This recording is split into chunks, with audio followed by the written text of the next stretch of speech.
asambleísta de UNES por Guayas y tercer vocal del CAL. Nos acompaña esta mañana. Bienvenido a Contacto Directo. ¿Cómo está, Steffi? Muy buenos días y un saludo a todos los hermanos ecuatorianos. Buenos días también. La Comisión del Régimen Económico acaba de aprobar el viernes el informe de la proforma presupuestaria, la 2021, y también de la programación cuatrianual 2021-2024 para que pase al Pleno. Un informe alternativo presentado por el asambleísta Diego Ordóñez, que no lo pudieron leer los asambleístas. Se van a oponer desde UNES a esa proforma y plan porque no se cumplieron los procedimientos, pero también porque no están de acuerdo con lo que se está planteando. Bueno, desde que fue presentada la proforma, llegó a la Asamblea y desde el Consejo de Administración Legislativo hice las observaciones pertinentes. No es solamente que la bancada de UNES se ha opuesto a la aprobación de esta proforma del presupuesto general del Estado, sino las otras fuerzas políticas. La semana anterior dieron rueda de prensa, la bancada de Pachacutic también, lo ha hecho lo propio, la Izquierda Democrática también se pronunció, han sacado un comunicado del Partido Social Cristiano en el cual mencionan que no van a aprobar la proforma del presupuesto general del Estado. Yo creo que todos coincidimos en que no se han manejado los valores de correcta manera. Sabemos que hay reducción en el presupuesto de salud, de educación, el tema de vivienda, es crítico lo que se está viviendo en este momento. Entendemos que se tiene que aumentar el presupuesto en el tema de seguridad, pero no entendemos por qué en la parte del presupuesto de la comunicación se está aumentando. Yo creo que sí hay prioridades que debería analizar el gobierno del presidente Guillermo Lasso, pero en este momento, con esta proforma que han presentado, no creo que va en sintonía con las necesidades del pueblo. Ya le voy a preguntar sobre esas observaciones. Ahora son el fin de semana dos bloques que ya han dicho que no van a votar a favor de esta proforma presupuestaria ni de la programación cuatrianual. El Partido Social Cristiano, efectivamente, y ustedes del bloque correísta Unión por la Esperanza UNE. Ahora, no están de acuerdo con varios aspectos, pero igual saben que no se requiere de la votación de los asambleístas para que el presupuesto entre en vigencia. La idea es dejar constancia de que no estaban de acuerdo, aunque se apruebe. Mire, al final del día yo creo que los procesos de democracia, tales como los que designaron a los 137 legisladores que están presentes en esta Asamblea Nacional, son el fiel reflejo de lo que siente el pueblo ecuatoriano. Si un gobierno nacional como el del presidente Lasso, que no tiene fuerza política, que demuestra mucha debilidad, que trata de inducir a la Asamblea Nacional a que sucumba a sus pretensiones, no creo que pueda tener un buen futuro. Aquí nos hemos dado cuenta, el pueblo ecuatoriano y los legisladores sobre todo, que se quiere gobernar vía decreto, vía consulta o vía amenaza a la Asamblea Nacional, y eso no lo vamos a tolerar. La Asamblea Nacional es la primera línea de defensa. ¿Y qué significa ese no lo vamos a tolerar? Digo, ¿qué caminos hay ahí? Y me refiero constitucionalmente, porque los caminos, los que usted advierte incluso sobre los decretos, incluso una muerte cruzada y demás, son caminos constitucionales que se incluyeron en la Constitución de Montecristi.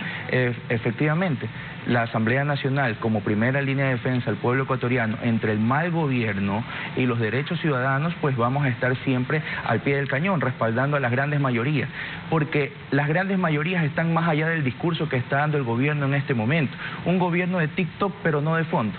Tenemos que realmente hacer una reflexión política, y desde la Asamblea Nacional aspiro y espero que las fuerzas políticas estén con objetivos nacionales, y evidentemente cuando tengamos que frenar, y no entorpecer, sino frenar las pretensiones que tengan como objetivo no beneficiar a las grandes mayorías, sino a pequeños grupos, pues que se una toda la Asamblea Nacional. Ahora, hay caminos dentro de los procesos que le corresponden al legislativo para aprobar los proyectos de ley. Los urgentes, por ejemplo, que están a la espera, está el artículo 140 de la Constitución, que indica que el presidente puede enviar a la Asamblea Nacional proyectos de ley que son calificados de urgencia en materia económica, pero la Asamblea tiene un plazo de 30 días para poder tratarlos. Pero si en ese tiempo no aprueba, modifica o niega este proyecto calificado en urgente en materia económica, el presidente lo puede promulgar como un decreto ley y ordena su publicación en el registro oficial. Ahora, con una asamblea fraccionada como la que estamos viendo ahora, ¿cómo ven ustedes el que ese pueda terminar siendo el camino en esos casos?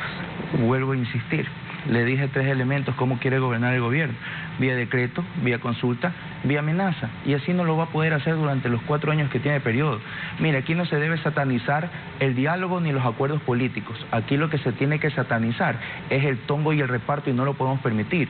Durante estos primeros 100 días, tanto del gobierno, que ha incumplido muchas promesas de campaña, como la Asamblea Nacional, que le queda debiendo muchísimo al pueblo ecuatoriano, nosotros podemos reflexionar es que es necesario nuevamente entrar en una mesa de diálogo, y evidentemente tiene que ir en sintonía con las nuevas demandas ciudadanas, con lo que requiere en este momento nuestro mandante, que es el pueblo. ¿Cómo asegurar que sea con las nuevas demandas ciudadanas, sino con las nuevas demandas de los asambleístas que quieren seguir esa política de reparto? Porque lo otro es que sin consensos, para no seguir con los repartos desde la asamblea, con la asamblea que, por cierto, ya empieza a desprestigiarse con esos casos. Apenas son 4 ya los denunciados de asambleístas que sí estaban dando puestos, que sí era el asesor, que como era el asesor no sabía. Esa es película repetida ya para el país. Si un gobierno no quiere ceder, porque del otro lado es verlo, ¿qué pasa si un gobierno no quiere ceder a las presiones de los asambleístas, de los pedidos de los asambleístas provinciales de ese reparto que se ha venido manejando? El camino también es esa consulta popular, es decir, preguntarle directamente al pueblo. ¿Ustedes no apoyarían una consulta popular para que sea el pueblo que dicen defender justamente quien se pronuncie? Es que si vamos a ir a una consulta popular, ahorrémonos los recursos del Estado y vamos a una muerte cruzada. Anticipemos las elecciones. El presidente Lasso, y veo que hay una campaña comunicacional diciendo que tiene el apoyo y el respaldo popular de gran parte del pueblo ecuatoriano. ¿No cree que lo tiene? Yo creo que no.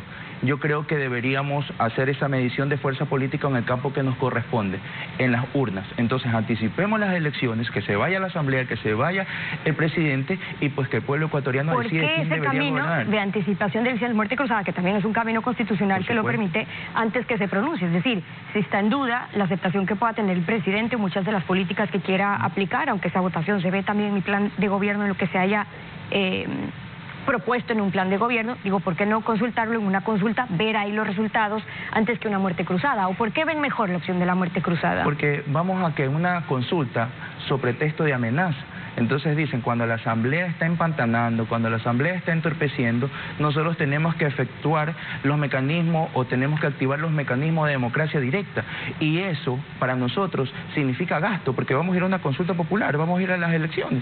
Evidentemente, si el presidente le incomoda esta mayoría de 137 legisladores, bajo el mecanismo que fueron designados, que fue el mismo mecanismo que lo designó a él como presidente, pero yo creo que él pensó que se ganaba la rifa y no la presidencia de la República, porque ahora todo le sorprende. Ahora empiezan con el mismo discurso repetitivo, usted ya lo mencionó, venimos de una asamblea pasada del tongo y del reparto, pero asimismo venimos de un gobierno nacional marcado por la incompetencia y la ineptitud, que echaba la culpa al gobierno anterior. Ahora empiezan con el mismo discurso repetitivo, como que no sabían las condiciones en las que estaba actuando el país.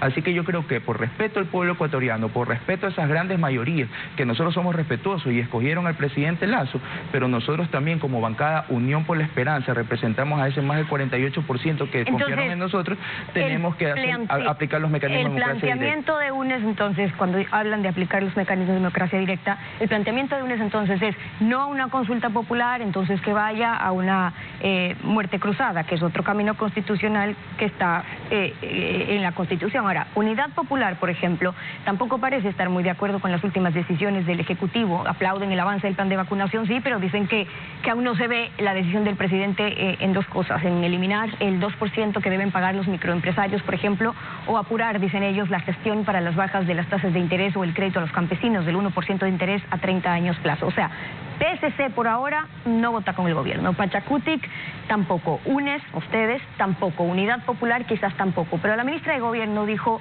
que están conversando con todos, recordemos.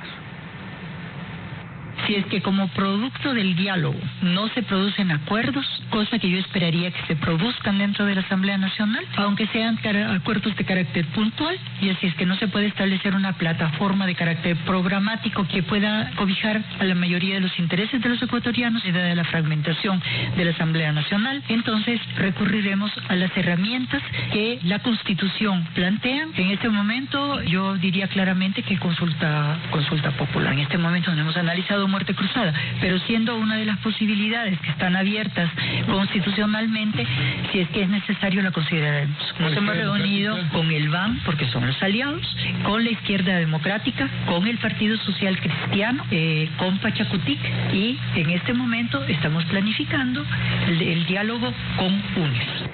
¿Eso sigue en planificación o ya han tenido avances, ya se han reunido? ¿Algo han conversado? Por el momento no hay las conversaciones. Estamos de acuerdo en que debe existir el diálogo. Vuelvo a insistir, no se sataniza el diálogo y los acuerdos, se sataniza el tongo y el reparto, pero la bancada Unión por la Esperanza siempre va a estar a favor de las propuestas que vayan en beneficio de las grandes mayorías. Esas grandes mayorías que tienen mucha esperanza y expectativa todavía en el trabajo que puede hacer un Ejecutivo y una Asamblea Nacional. Vuelvo a insistir, mi estimada Stephanie. El pueblo ecuatoriano necesita respuestas, necesita trabajo, necesita salud, necesita educación, necesita emprendimiento y desarrollo económico y necesita seguridad ciudadana. En eso debe enfocarse la Asamblea Nacional. Lamentablemente en este momento la Asamblea se ve envuelta en este tongo y este reparto donde salen a la luz casos de corrupción similares a los del periodo pasado, donde tienen que ser investigados, porque muy sueltos de huesos, legisladores de la bancada del gobierno dicen que van a seguir sumando legisladores. ¿A cuenta de qué? ¿A qué responden esta compra de conciencias? ¿Qué les están otorgando? Y lo decimos con conocimiento de causa, pues de nuestras filas salieron 2 legisladores, a los cuales y hemos exigido y exhortado al Comité de Ética de la Asamblea Nacional que haga una evaluación de los 137 legisladores, no solamente los de que en este momento hay una campaña mediática que tratan de minar la imagen de los legisladores y de la Asamblea Nacional, sino de los 137 legisladores que sean sometidos a una evaluación por el Comité de Ética. ¿No han descartado todavía ustedes, me refiero desde UNES, el llegar a votar con el gobierno en determinados proyectos? Digo, porque en su momento hablaron de apoyar a cambio de crear una comisión de la verdad. En su momento ustedes también hablaron de consensos.